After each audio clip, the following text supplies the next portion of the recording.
NBA All-Star Weekend has come and gone, and yet the drama still persists. We end up having a whole weekend of nothing but mumbo jumbo. The only thing that was remotely interesting about this weekend, outside of the drama off the court, was Mac McClung and his three-peat dunk contest victory. Congratulations, Mac. Well deserved. You look like a 12-year-old who's auditioning or trying out to be the next pedio surgeon at the hospital, but you do well on the court. More athleticism than I. But what I want to bring up is the absolute asinine, uh, just uh, a makeshift monster that is the NBA and the WNBA. Well before we started this All Star weekend, Caitlin Clark was asked, "Hey, do you want to come join the 3 point competition?" And Caitlin Clark said, "Nah, I'm good." Her agent said, "You can't pay her enough to compete with your 3 point people." Which I gotta say, I watched that 3 point competition. She probably absolutely would have made it better to watch. And then Sabrina Ionescu says, "Hey, Steph, remember what we did last year? We're not doing that again. No way." And the NBA's like, "Please, WNBA players, please, the world hates us. We need you. We need you to come help us." And the WNBA said, no, I ain't helping you. Hear me roar. I am woman." Now, this whole thing, NBA, WNBA, is just absolutely ridiculous.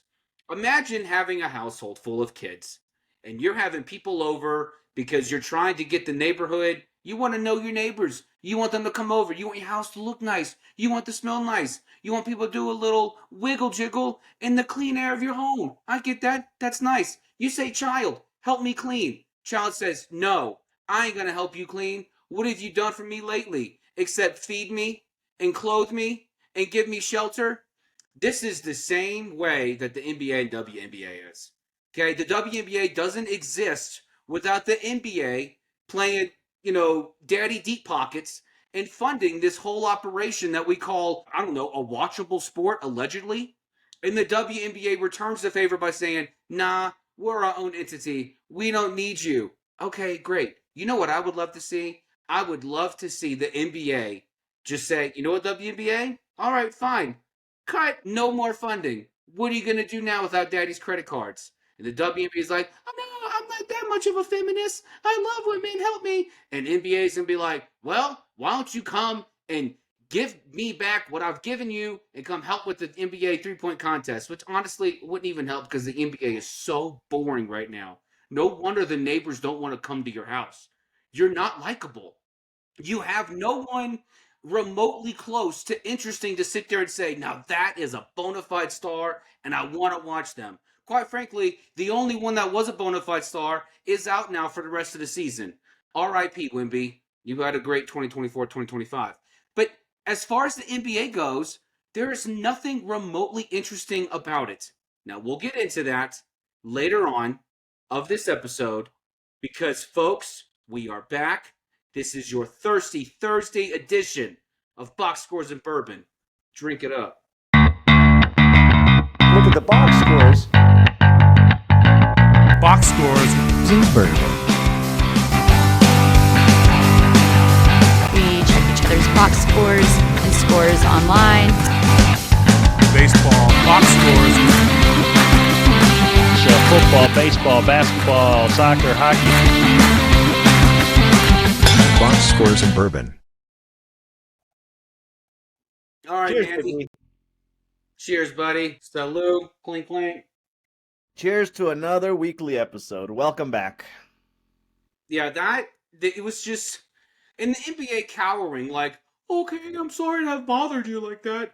I didn't mean to offend you with my offer to come put you on a much bigger stage than what you are on right now because, let's be honest, no one's watching you. But I would never say that out loud to your face because, that's not feminine and I don't want you to not like me anymore even though I give you all my money to exist."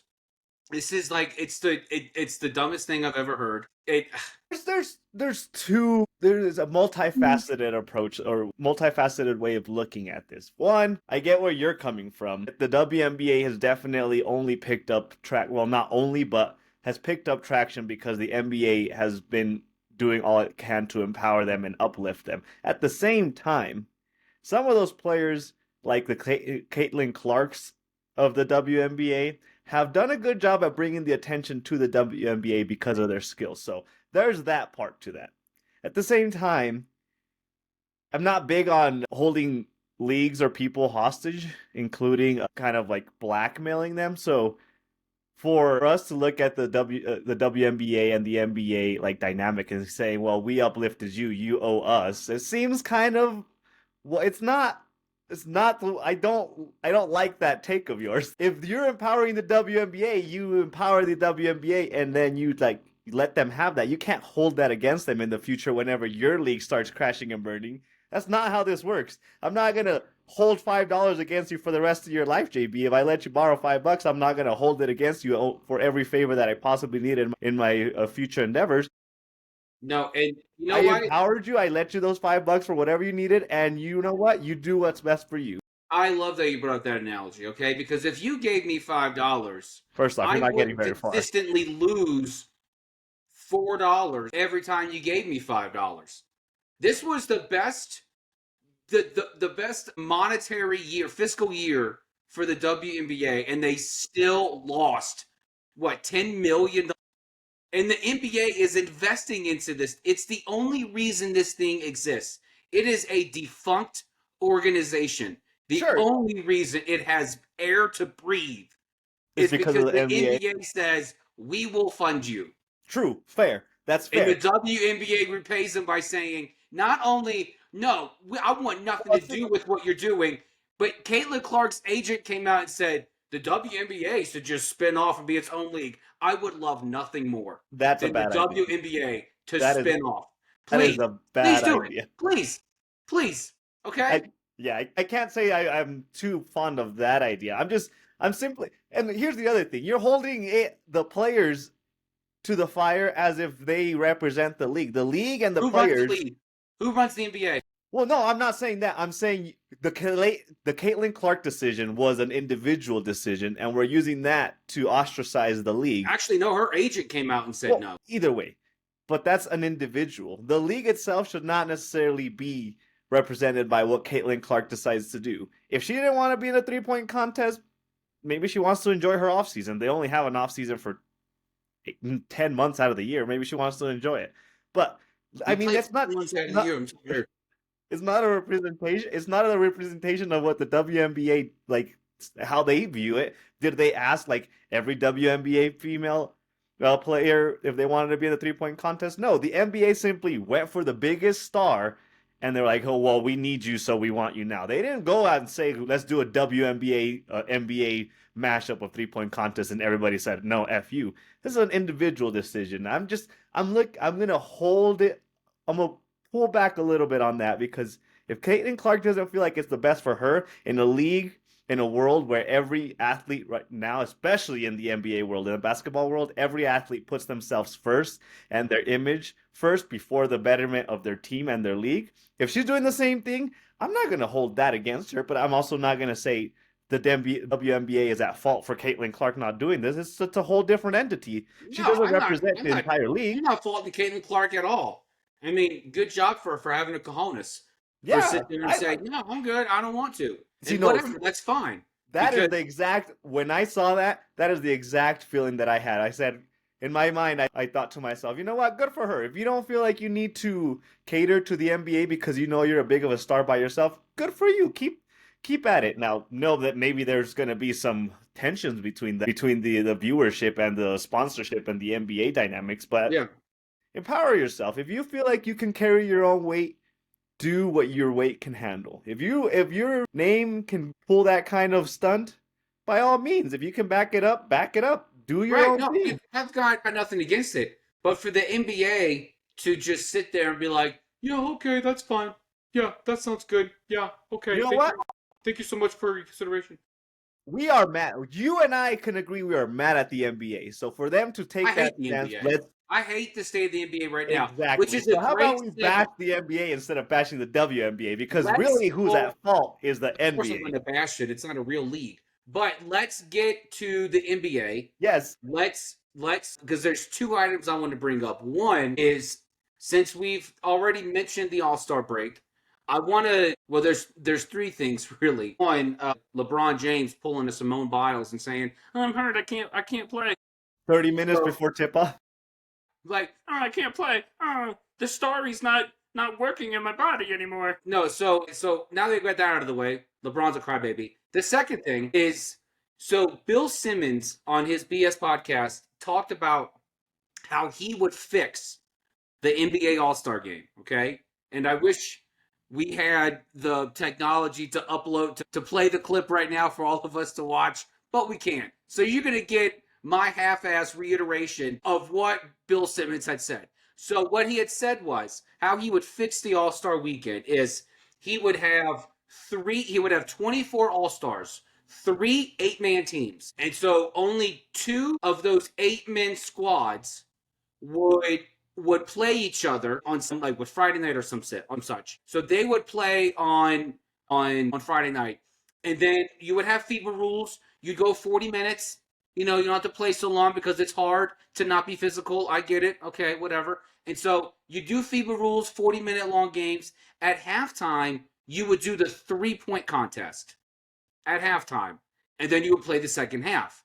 Mm-hmm. The second night would be the third of that 8-man pro team against the Futures team. So those 8 men will play the Futures team on the second night, and then you would have the dunk contest at halftime.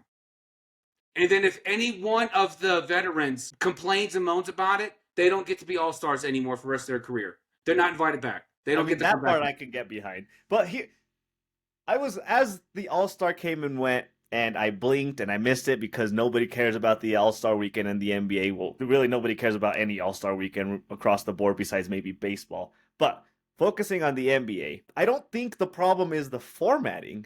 The problem is the effort that the players are wanting to make or put into the game. That's part of it. And that's the part I forgot to mention. He said, let's do East versus West again. Let's go back to that. And then whichever conference wins gets home court advantage in the finals. I mean, that's the home court advantage in the finals I like, because there has to be yeah. But how do you divide that into 3 teams then? Well, I mean, you sit there and say, okay, for the 2 teams, for the West Coast team, for the East Coast team, and then we'll play that team that's playing the Futures. They would just be the remaining 8 best from West and East combined. So the bench plays the Rising Stars? Yeah, the bench. Yeah. Okay, interesting. The East versus West, I think, was the best way to do it, because once you start building these like draft teams, I've seen a major decline since they started doing this, like Team LeBron and Team Steph, and they draft their little buddies and it's just a big show. That part I could get behind, the East versus West, because there's some incentive to represent your conference if you really can get the players behind wanting to care about their conference. But the other stuff, I go back to the fact that every time that I've watched the All-Star game, it's the effort that is really the deciding factor for the low interest. They just don't put in any effort whatsoever. The last time that I saw effort being put in on the court at the All-Star game was really the days of Kobe. That's because that man didn't know how to not lose. Yeah, and that's what he brought up. He said that, well, no, Ryan Russillo brought this up, I think it was. The last time anyone really cared about the NBA was during the days of Kobe. Like, that was the last time anybody really cared about the NBA. And I don't disagree with him at all. No. This league has been run into the ground by the players. It has been run into the ground by the pundits who talk about the game. Yeah. You know who has zero say anymore, unless you're Tom Thibodeau, running your team into the ground with no breaks during the entire course of the game? The coaches, the execs, they have no more say in anything of how this game is played. And that's not even isolating it to the All-Star break or anything like that. This is an organizational problem as a whole. Yeah. This is as a whole. This is why the product sucks. Yeah. This is why it sucks to watch, and why it's even worse that Wendy's out for the rest of the season. Yeah, that sucks. Because he was a rising star he was putting that competitive factor into the game once again that was kind of falling off on the edge. So it sucks to see that he's going to be out for the rest of the year, because even in the All-Star game, although he was he ended up being like a second round like injury reserve guy that had to come in, which blows my mind that the level of gameplay that he has. He's not even a bench player or a starter at this point in his career. But that's besides the point. There was something that came across with the whole player empowerment that really resonated with me. And I hate to pin this on one player, and you could probably imagine what player I'm going to pin this on with the level of effort being put into the All-Star game. If I gave you one guess on who I'm referring to, who would you think I want to talk about?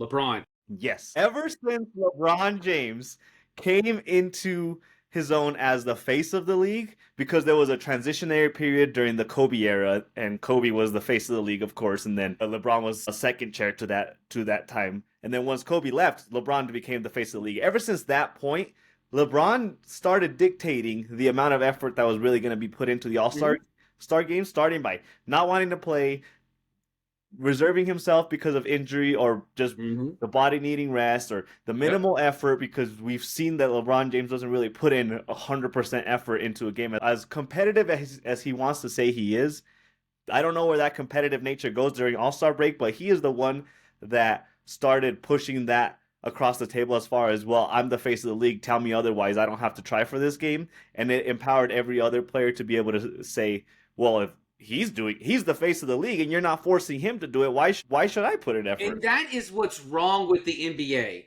For a nobody to look at the premier of the sport at the time, saying, well, the premier's not doing it, why should I, the nobody, have to adhere to this? You don't see that in NFL football. You don't see that in Major League Baseball. You don't hear about it in hockey because, sadly, not many people watch or listen to hockey as much as they should.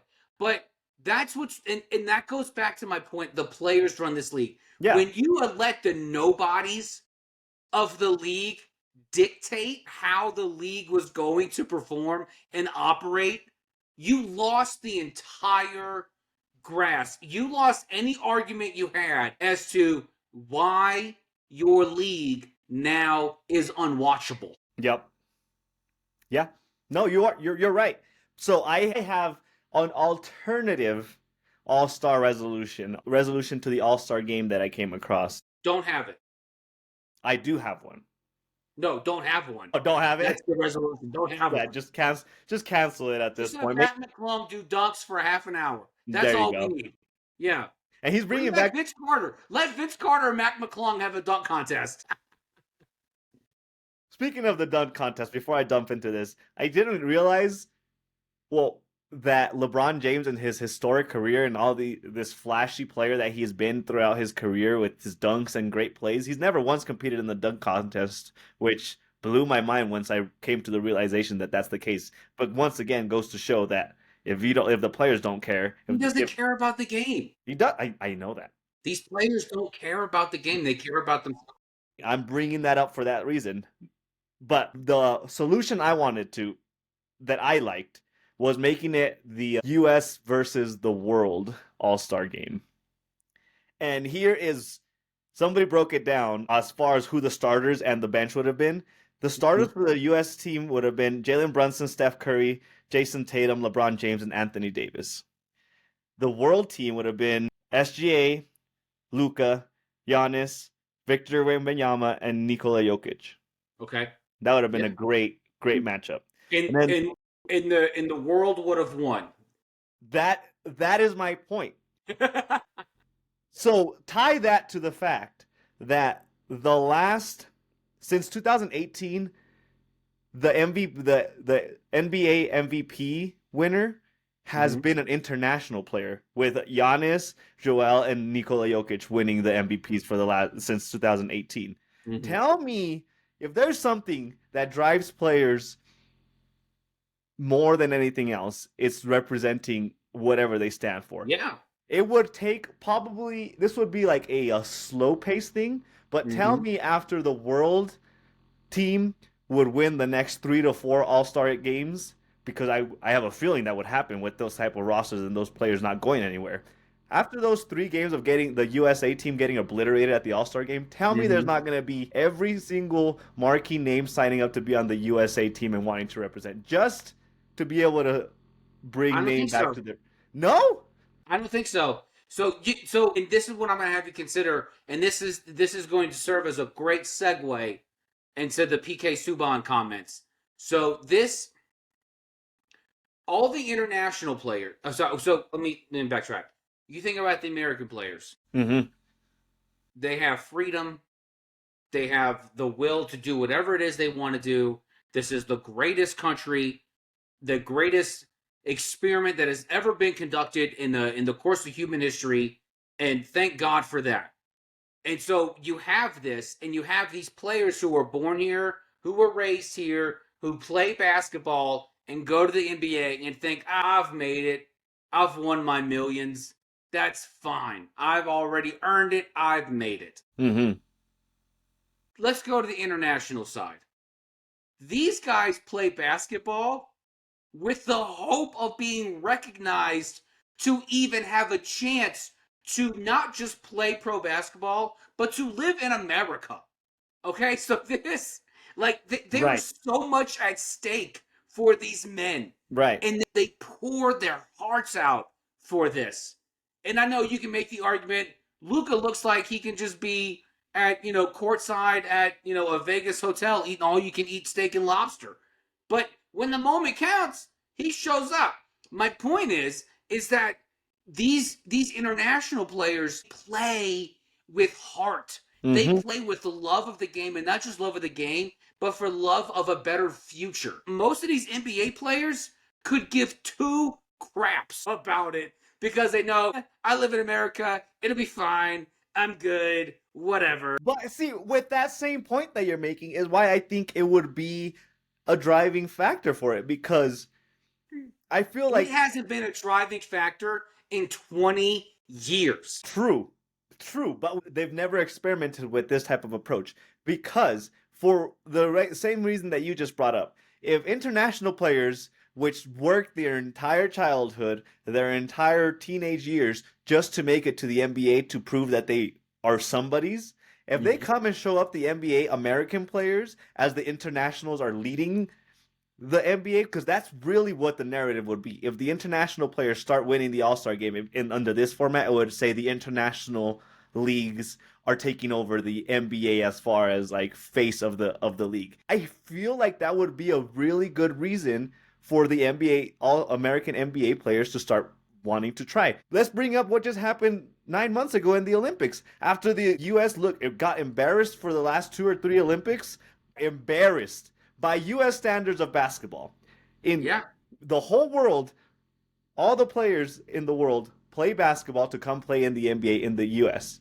For the US to be that marquee league, to get embarrassed in the Olympics, that's what it took for LeBron James and Steph Curry and all these big names to say, I want to go play for the USA team, because they were tired of seeing the country being not represented well. If that's happening regularly every year, is not a 4-year thing that gives you a chance to forget, I feel like that would cause some players, maybe not all players, because some other players are also going to continue to prioritize their well-being and their livelihood and what they prioritize in life and their money, whatever. But there will be some good players, some household name players that get tired of seeing that kind of result during the All-Star game, and that I feel like would drive them into wanting to make their country look better during an All-Star weekend. It would be a long-term thing. Like I said, it could take 3 or 4 years, but I fully expected that if this was the format for the next 3 to 4 years, the international team would win every single All-Star game. For the sake of your argument, I would hope you're right. But it's just, how do I put it delicately? You are not one to put things delicately, so just give it to me. We have a lot of crybabies, okay? We have a lot of crybabies in the NBA, okay? True. And crybaby starts with the letter LeBron, all right? It's just, they have been raised, and like I said, in a country that now has lately catered to every whim and need and cry and whiny feeling that they've had, that my feelings are the height of morality, so cater to my feelings. No, that's ridiculous. If what you're saying is correct, if what you're saying helps fix, at least in some small part, the NBA, that would be fantastic.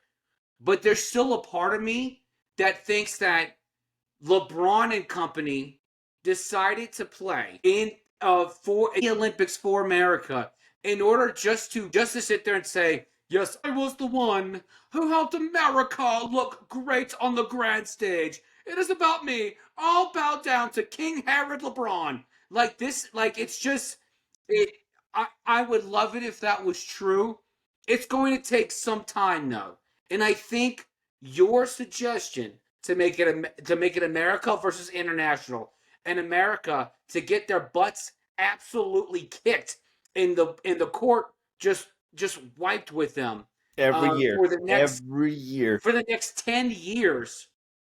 I think by that point there would be some pride Yeah. in not just playing your game, but there would be some pride in the country you're representing. Mm-hmm. There would be some pride in doing this other than just look how great I am. Right. Yeah, because it's as much as we want. Everything in the NBA is centered around individualism of a player. We know that for a fact. A single player can dictate the direction of a franchise nowadays more than any time in the history of the NBA. That would take that away because a single player would not be able to beat the likes of the international players that are coming to play to the NBA. It would require at least 6, 7 players to be committed into wanting to win to represent. Mm-hmm. That's the hard part. Do we have 6 players that have enough pride in a yearly thing that really still won't mean anything? Just simply saying the USA team is dominating the All-Star game. Do we have 6 of those guys in the league right now? I don't know. Who have pride in America? No. We don't. Well, We don't. simply put, but I was saying more enough pride to want to play an All-Star game with effort. But They yeah, have if you want enough to pride put it in at that. themselves. Yeah. In themselves to do it. If it was the U.S. against the world, Mm-hmm. which honestly it shouldn't even like in that is at the core. I believe to be the issue with the NBA.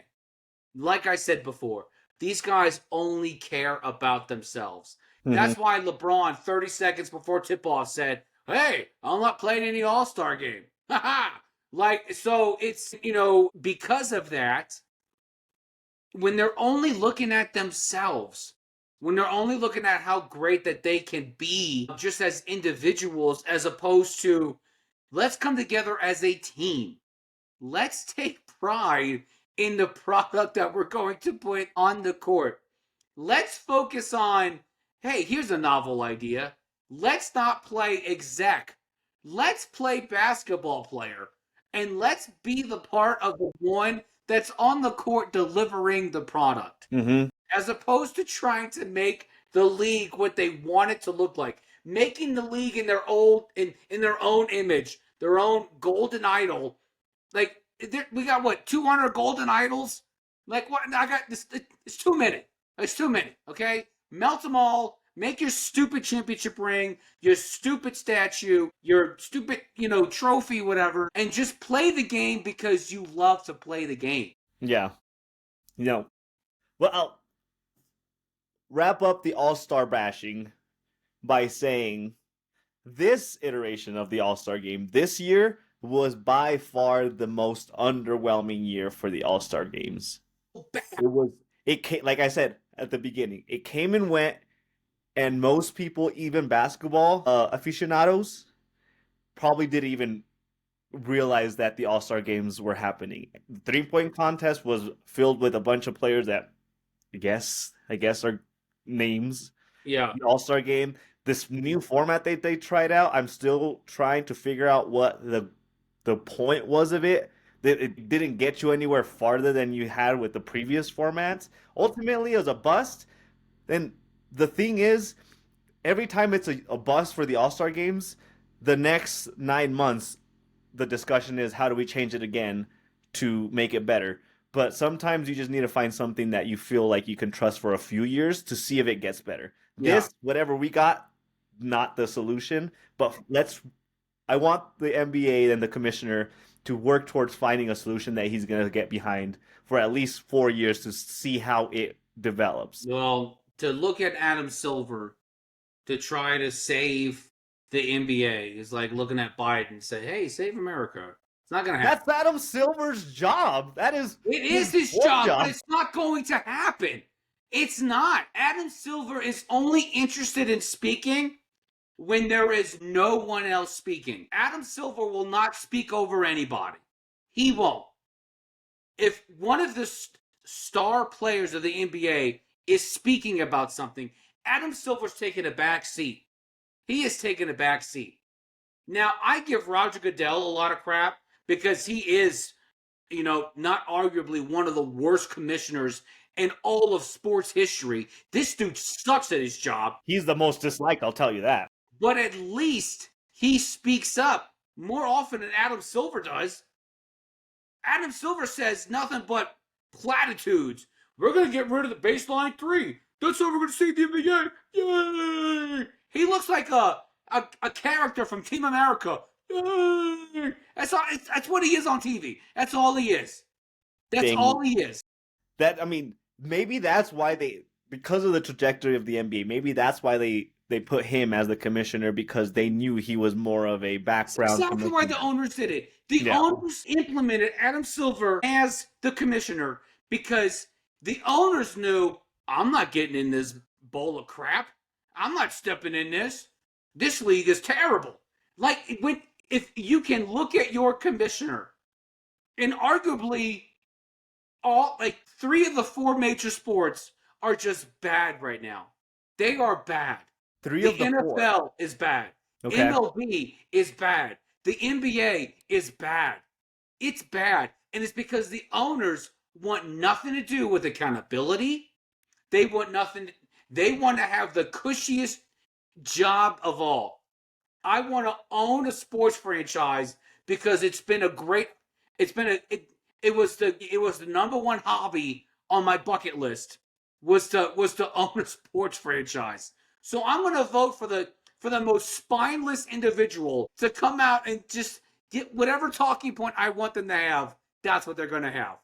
I'll give him some credit because even if he doesn't have a loud voice, and this is me looking for some credit to give him. He has a loud voice because he has a giant head. No, I'm saying even though he doesn't have a loud voice, regardless of the size of his head. He still has a giant head. Yeah. He was not using it because he does not have a giant voice. But he does take a lot of action. He's constantly looking for ways to make his league better. So I'll give him credit because he's an actionable commissioner compared to like the Roger Goodells, which are more talking, less working kind of commissioner. I mean, you can decide what kind of commissioner you like depending on the league. Know how I feel about Bobby Manchild. Okay, yeah, that's why I'm not even bringing him up. He's no talking, no action. He's just a blowtard. That's all he is. He's a blowtard. But closing out the All-Star break, but staying in the NBA, I have another unprepared question for you. With the sunset on the horizon for the two biggest names in NBA, the LeBron and the Steph Curry of the NBA, with both of them being on the tail end of their careers, who would you say needs a championship, one more championship, before they retired more? Honestly, I can care less about either one of them. And if you had to choose one, because I know where I would lean. I would say the one who needs it the most out of those two is Steph. Steph would need it more than LeBron. Because LeBron can win another one. He's still not going to be MJ. He's still not going to be him. And LeBron, who would you rather see get another one? As much as this hurts me to say this, because my answer would be C, neither. I would rather see Steph win another one. That hurts you? I figured you were leaning towards the LeBron. No, because I would rather see neither one of them win one. Why? But what do you have against Steph? Win one. Well, first off, we need to dissect this a little bit. What do you have against Steph? Where do I begin? I'm curious to hear where you begin because I know where your stance is with LeBron, and that's why I thought you were going to say, as much as it hurts you to say, LeBron needs another championship more. It's not Steph. It's not Steph that I have a problem with. It's Golden State. And to be more specific, it's that wuss, Steve Kerr, okay? That's who I have a problem with, okay? I want nothing more than Steve Kerr to not win another thing in his NBA career. This dude is so spineless. He is, oh my, I cannot stand listening to him. But don't tag that onto Steph. That Well, Steph we're plays talking on that team. we're talking I mean, players. Steve Kerr's going to get the credit, okay? And you know what he's going to do? He's going to cry. He's going to be so undignified on camera, just crying like a little girl. And I'm like, be a man. For once in your life, be a man. But as far as Steph goes, I've got nothing wrong with Steph. Okay. Steph as an individual, I've got no problem. And honestly, like Steph comes from NBA royalty.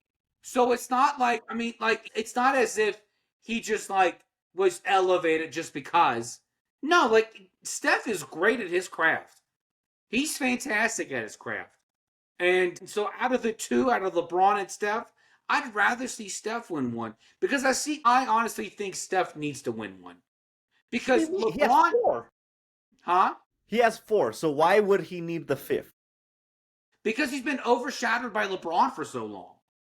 So you think he needs it to be able to surpass LeBron? Is that what your take is? I just think he needs it to be able to. Okay, so think 10 years down the line. Yeah. Okay, and you think about the NBA today. Who are they going to associate the NBA today with? LeBron or Steph? LeBron. Well, Okay. I don't know. That's not as easy of an answer because as much as LeBron has been the face of the league, Steph has been the reason for he's the reason that the NBA has been revolutionized to what it is now offensively, not defensively, offensively. The NBA is what it is now, and the players that are making it big now are because they've followed in the steps of what Steph Curry has done. So that's not a simple answer, but if you're asking And honestly, who's going to like represent I would love Curry to win because even 10 years down the line, it'll this generation of basketball will still be associated with LeBron.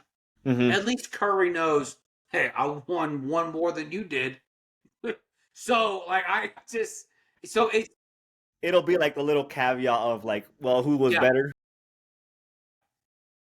there'll be an asterisk, but LeBron will probably be commissioner. He'll erase the asterisk, whatever. I dictate myself the GOAT. I Yeah. declare. I was not elected, but I am the greatest. I sell Sprite. So it's just I would rather see Steph do it because honestly, Steph is way more likable He is. than LeBron is. Because he doesn't do the public image thing like LeBron does. He doesn't open his mouth. He doesn't cry. He doesn't wear stupid hats at his press conference. You're hating on like- hats now. Yeah, look, I mean, LeBron wears stupid hats. So but like Steph is much more likable. And like I said, he comes from a line of just NBA, just it's in his blood. Yeah. It's in his blood to play. True. And LeBron's trying to force this and is saying Bronny's the next me. Well, okay, awesome. You wanna hitch your horse to that wagon? Yeah. Fine. Good Fantastic. Do it. Because I don't remember LeBron being this bad when he was a rookie. No. I'm pretty No, sure he LeBron was pretty damn carried good.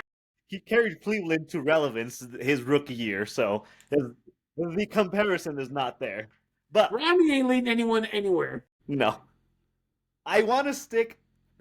For some reason, this conversation has been on my mind all week.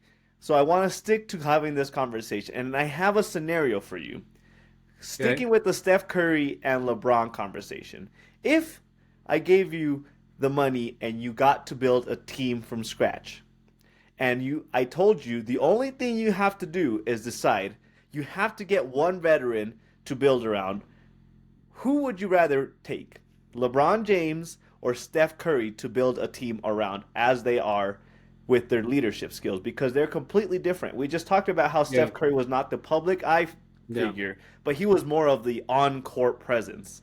LeBron, for his entire career, has been the presence in the public eye. And to give him some credit, from everything that you hear about players that play with him, he seems to be a good leader of players. Maybe not like as far as schematically on the court, Right. but off the court, like his drive, his dedication to the game is there. So, what would you rather have if you had to choose your captain for this new franchise that you have the almighty power to build?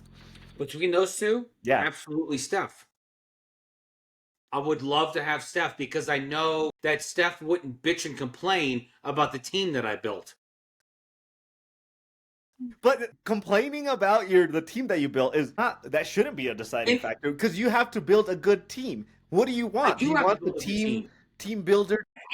This is not me dissing LeBron's ability to just go above and beyond what it means to be an NBA legend.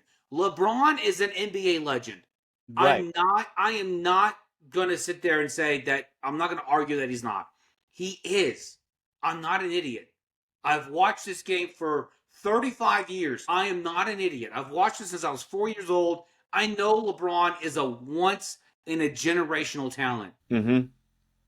But Steph is one of those quiet leaders. He is. Steph is one of those guys who allows a guy like KD to come on his squad and take all of and take all the limelight off of him. All the spot. Yeah, I want a team that's going to mesh. Mm-hmm. I don't want a guy who's going to sit there a day before AD is traded and be like, I don't know how we're going to replace his defense. And all of a sudden he's traded. Oh, well, how did that work? Oh my goodness. Oh, did you know that was happening? Yes, you knew because you run the Lakers. If I'm running a team, I want a team that's going to gel. Yeah. That is going to gel. And out of Steph and LeBron, Steph is the guy that's going to help me gel this team together.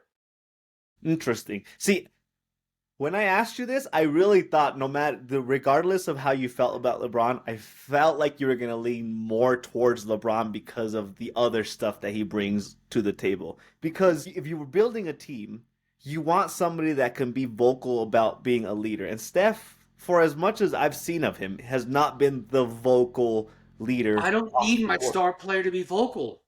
I don't need I need my star. Steph does some of the best work on the court. Yes. Steph allows the game to develop as the game is going to develop.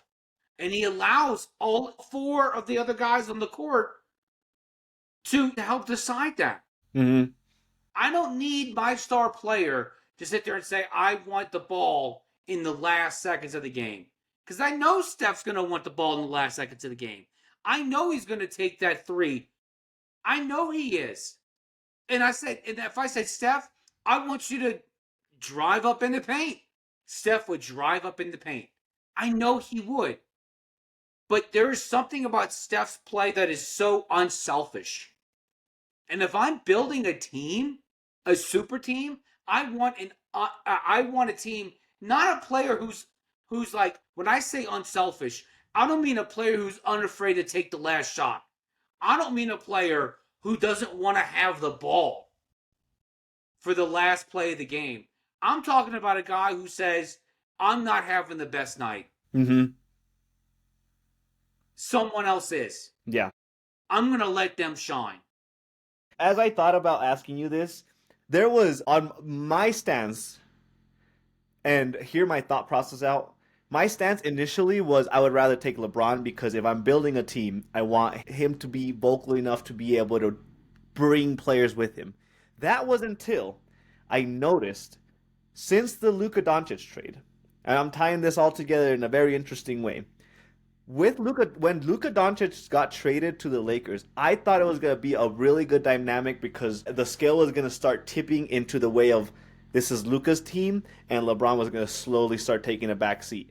I have never, since Luka came to the league, I have never seen him be the player that he's being right now, where he just seems overshadowed by the presence of LeBron, and that changed the direction of my thought process for this question because it seems like because of how vocal and how powerful of a person as far as his like stance is, LeBron, the power that LeBron carries with him, his aura, I thought that would be for a betterment of anybody around him until I saw how Luka has dwindled in the shadows of LeBron being on the same roster. It blows my mind and it makes me wonder, is this transition going to be well? Is it going to go well for Luka to take over this team once LeBron leaves? Because it's going to obviously be required for LeBron to retire, for Luka to be able to finally take over that team, because that's obviously the goal. That being said, with this question that I asked you, seeing this with Luka, I would have to agree with you a little bit that maybe the approach that Steph Curry takes by leading by example on the court and letting everybody else have the spotlight as they feel necessary might be the better option for the betterment of a team when you're building something from scratch. Yeah. It just Yeah. The point I'm making is that it just blows my mind how overwhelming LeBron James can be with his presence on a team, and not in a, I hate to say it this way, but it's not in a good way. As It's not. good as he is, it's not in a good way. Think about it this way, okay? And we'll end it on this because I really want to mention PK Subban. When Steph and Clay were together, who were they called? What was their The Splash who were they Brothers, affectionately called? the brothers, yeah, The Splash Brothers. yeah, LeBron and KD, what were they called? LeBron's team. yeah. Okay? Look, and that's my point is that, like, I have no problem with a guy who wants to take the game in his hands. But if I'm building a team, I want a team. Mm-hmm. I want a team. And that's the problem with today's NBA is that there are very, very few teams. It is players with subordinates on the court. Yeah. And that's all LeBron cares about. That's all he cares about. That's why he had no problem AD getting traded. And here's my theory. LeBron knew ahead, not only did he know ahead of time AD was getting traded for Luka, but he also encouraged it because he said, watch me take the limelight from one of the other top 5 players in the game today. LeBron's got such a chip on his shoulder. From where? There's I no, don't know. if Other he than does, that, there's no reason to. he wants to be LeBron. That's the character of the man. You mean he wants to be MJ, maybe? He's trying to be, but he's never going to be. Right. He's Right. never going to be. MJ never swapped pieces in and out for years on end. He never changed teams for years on end until the end of MJ's career. He changed teams. Yeah. Well. But for the better part of MJ's career, he was with Chicago, Scotty, with Dennis, with Steve Kerr. Like it was like this was his squad. Yeah, you're right. Like I can't argue with that because the evidence is right in front of our faces with how LeBron has kind of handled every presence that he's made in an organization. It's gone through him for better or for worse. It's been as LeBron says goes. Yeah. So let's take this and let's segue into PK Subban. So for those who aren't familiar with PK Subban, he was an NHL defenseman for well over a decade with the Canadiens, with the Devils. So he was on ESPN recently, and he noted the difference between the NHL and the NBA. And again, I wish we could just play the clip because he says it so eloquently. But to hone his points, what PK has noticed is that the NBA, if you're hurt or you're injured, you don't play. Mm-hmm. You just don't play. You sit out. You're just worried about yourself. You're not worried about the fans who have paid hard-earned money to come watch you play. And I've been a victim of this too. I've seen this. But then you go to the NHL. If you're hurt or you're injured, you know what you do? You play. You play. And his point was, that's why Four Nations is so successful. That's why this whole format of having Four Nations come together and play hockey is so successful because these players care about the game. They care about their craft. They care about the game itself. And they will do nothing is going to stop these guys. Nothing. which is why you have these incidences where you have the Americans kicking the crap out of Canadians 3 times in 9 seconds and then also winning the match. But you have this because they not only do they care about the craft, but they care about the game. NBA players do not care about, most NBA players do not care about the game. They care about their own image. Yeah. And that's it. Yeah. NHL, it is a different story. Oh yeah. There's a 180-degree difference between the way the NHL players carry themselves and the way the NBA players carry themselves. We touched on it very early on in what we were just discussing. The players in the NBA have decided that they want to make it about themselves, and the league runs around their presence and what they have to offer and how much they can make and what type of footprint they can leave on the league. When it comes to it is not uncommon for a player, a really good player, to be a part of a team that may not be well known by his name, but you know damn well he's carrying that team into a Stanley Cup appearance or a Stanley Cup win, and you could easily go the entire year without hearing who this player is, because the focus with the NHL teams is what are you going to do for the team, and like I just said, on the contrary, the NBA is what is this team going to do for me? And it shows in the quality of what you're seeing whenever you see a game. It shows, it flares its face in front of anybody that's watching it, because you see the dynamics so easily in schemes and in just from the introduction of a player in the NBA, from the walk out of the tunnel, the way that they present players compared to the NHL, where the players are on you drop the puck and the way they look at it is go show me what you're going to do for my team. It's completely different. Yeah. So with that, final thought. Canada, you're tired of being heard of the 51st state of America? Why don't you quit dissing our anthem? Quit dissing it. Okay? FAFO. There is it's alleged that during their first encounter, the Canadians booed. Well, this is a fact. There was they're booing in the arena. It happened. That's why I'm saying this part is a fact. There was some boos happening during the American national anthem, which proceeded with 3 fights in 9 seconds at the moment the puck dropped. Now, do we know if those two are connected? No, we don't know for sure. We know for certain those are connected. But we can make the good connection. Hockey players they are far superior to NBA players. If the NBA played a game in Canada and the Canadians dissed our national anthem, those NBA players would just kneel and be like, oh, that's fine. It's just an anthem of the country that we live in that gave us every opportunity that we've ever wanted. That paid us all these millions of dollars. It's fine. That's okay. You know what? We'll go one further. You can win because your feelings matter. NHL players, no. You're going to diss our anthem, you're going to pay for it. And I'm going to knock your teeth out. I'll tell you 3 times in 9 seconds. I will tell you what. For this, the Four Nations, what are they calling the tournament? Four Nations Championship tournament, whatever. I don't know. That is the most intense hockey I've ever seen being played, and it's such a genius format.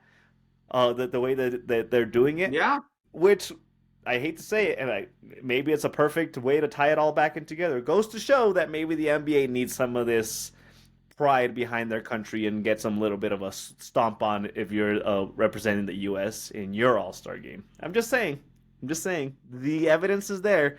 The trial has been done in the hockey world. It might be working for the NBA.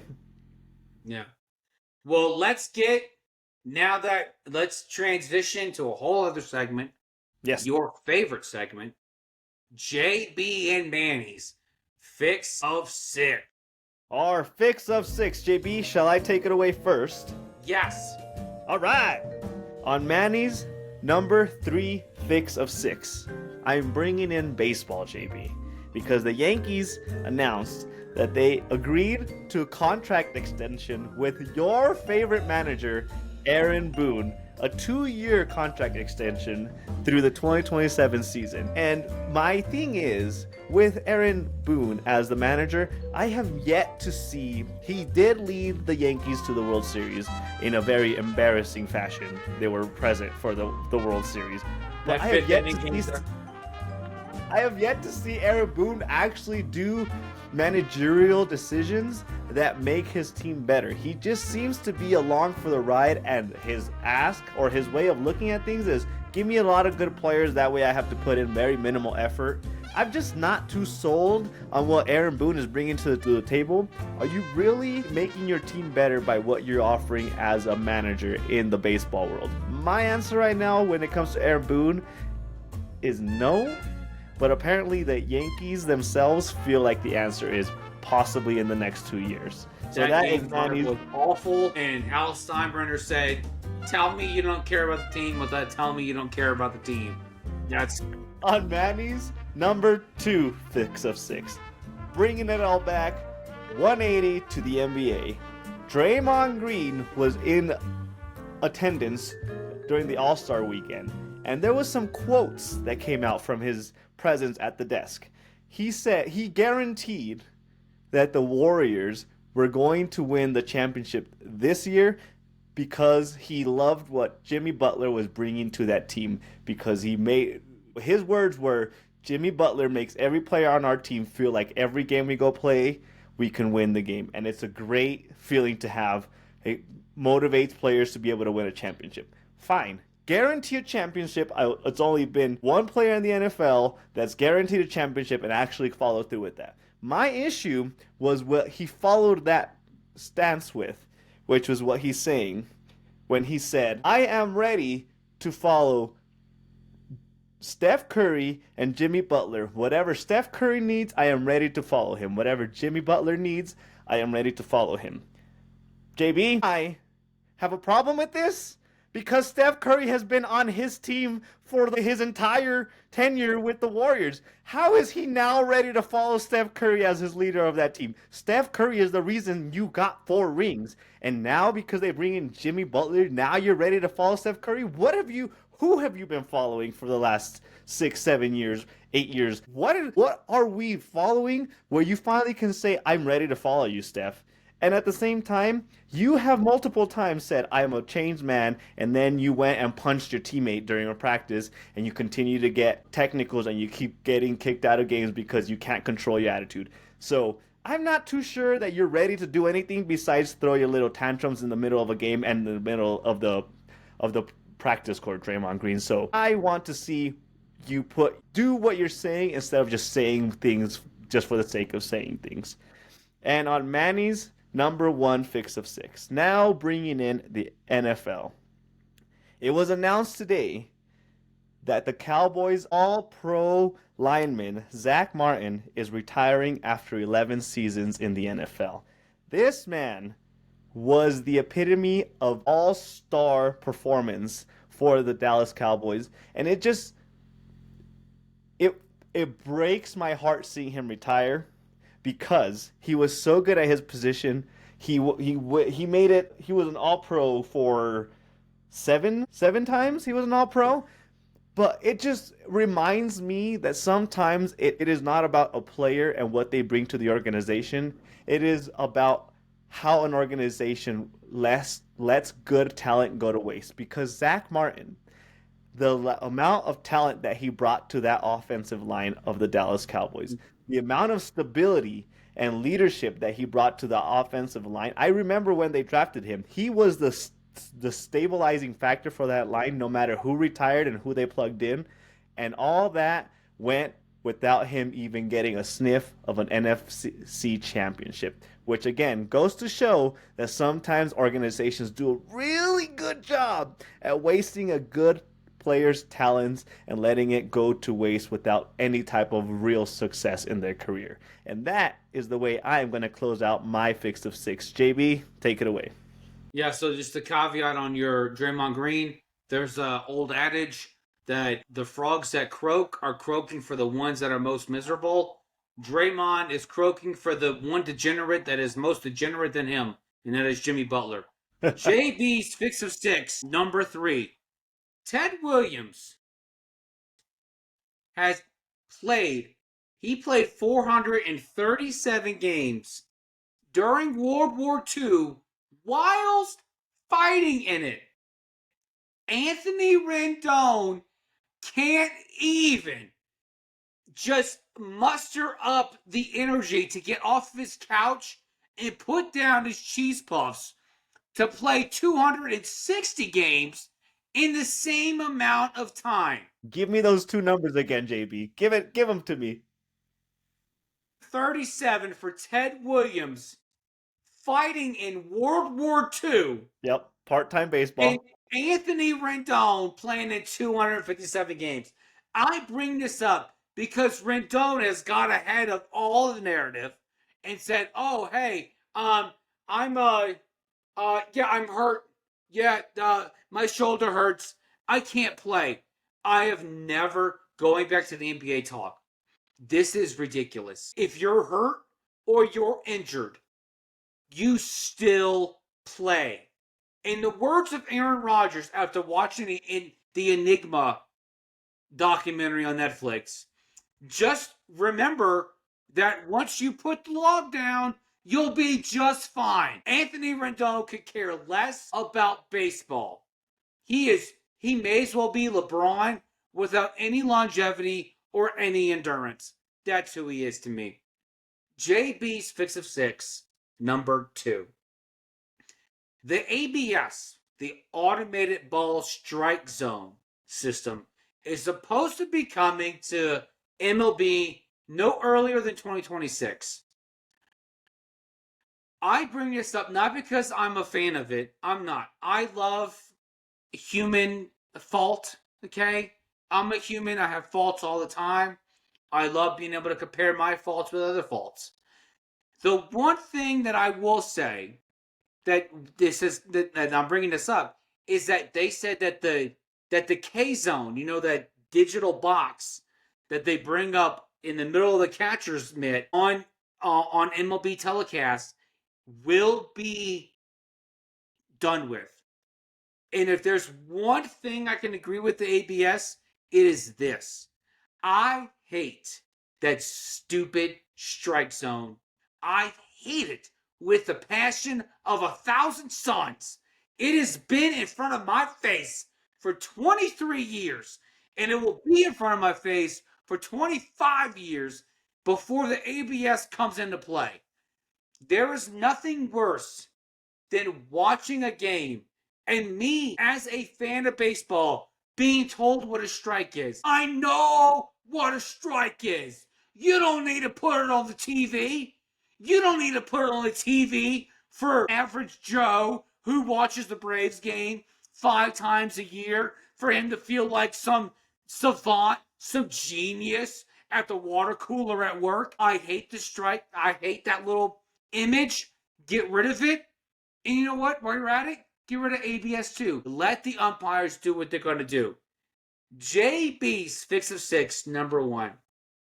Clinton Portis, that's right, the Clinton Portis of the Miami Hurricanes and the Washington Redskins and nothing else, is now the running backs coach for Delaware State under Deshaun Jackson.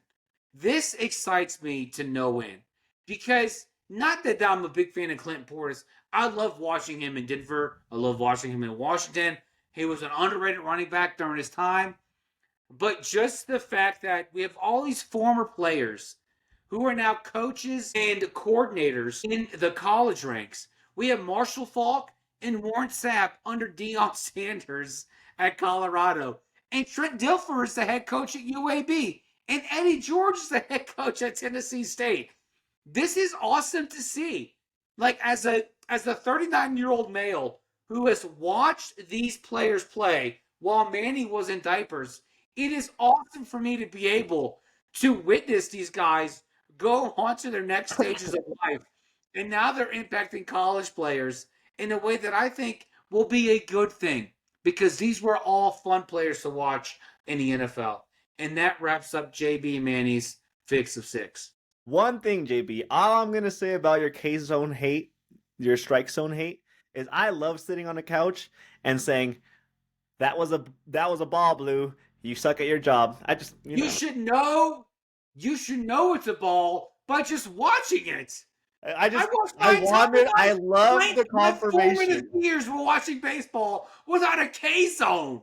I love the confirmation of just being able to judge the freaking umpire and be like, "You suck at your job. Look at that obvious ball." It felt good. If as a casual viewer, it felt good. At in their own merit, okay, at whatever it is they do, okay.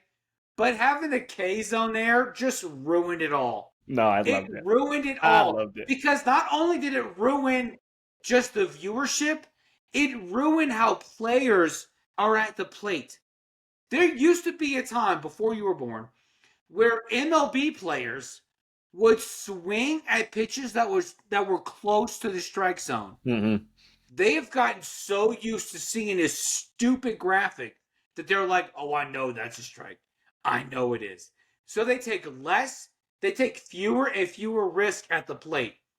If it was close, you swung at it. That's it. That's it. Perfect for me would have been they bring in the automatic strike zone and then they leave the K zone. That way I could watch the game and be like, you should have challenged that one. That was a ball. You should have tapped that. That should have got a little challenge going on that one. Anyways, JB, what have you been drinking? What have you been smoking? I have been drinking this lovely Redwood Empire. This is 100 proof bourbon. It is absolutely delicious. And I've been smoking this white label Placencia. Nice. If you can see it. Kinda. Right Yeah. Little what bit. have you been drinking? JB, I finished off my E&J Vanilla Brandy. I know I brought it out a few episodes. I promise by next episode I will be trying a new bottle. But I wanted to finish this one off before I went and bought a new bottle. So E&J Vanilla still up there with one of my favorite brandies. I enjoyed it the entirety of the bottle. But like I said, I promise by next episode I will be trying something new that I haven't brought to our episodes before. So stay tuned to see what I will be sipping on next week. JB, get us out of here. Folks, you can find us, the video versions and the audio versions, on YouTube, Spotify, Apple, Amazon, Box Scores and Bourbon. Additional content on TikTok, X, Instagram at BSB Sports 24. And until next time, folks, stay thirsty. Cheers, everyone. Ciao.